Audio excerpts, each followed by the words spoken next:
Time now for Volcano.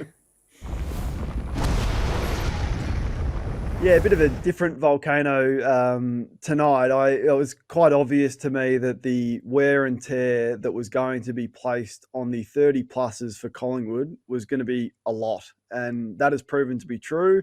And the numbers would suggest that. So I just wanted to have a look at the drop off in the 30 pluses in their form as the year has gone on. It is such a long season. We are starting earlier, we are finishing later, and you just can't defy age. As good as they all were for the first half of the season or until round 17, and as well managed as they were, there's the reality. The drop off is significant from all the 30 pluses, bar Pendlebury. So credit to Scott, who's probably been managed pretty well at his age, but it was just going to be such a big ask when you've got a large core group of 30 pluses to do that for the whole of the season.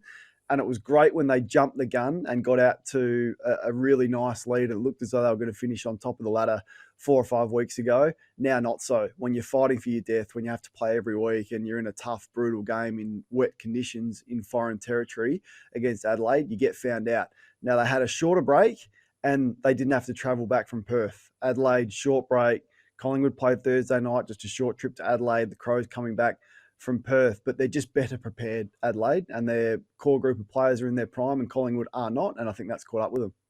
So clearly those numbers tell the story. There's been a drop-off. With the week off, though, before finals, do you think Collingwood's experience come September could be the difference in some big moments?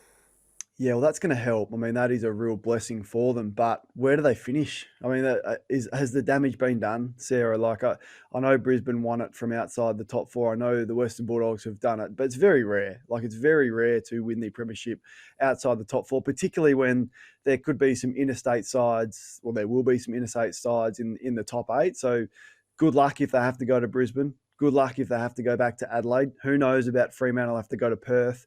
It's not the controlled environment of the MCG, which they just would not have left had their form maintained like we thought they would when they were red hot early. So it's a lot to ask. I don't know what the answers will be for their list management going forward, but I think last night showed that this season has slipped away for Collingwood in terms of winning this year's premiership.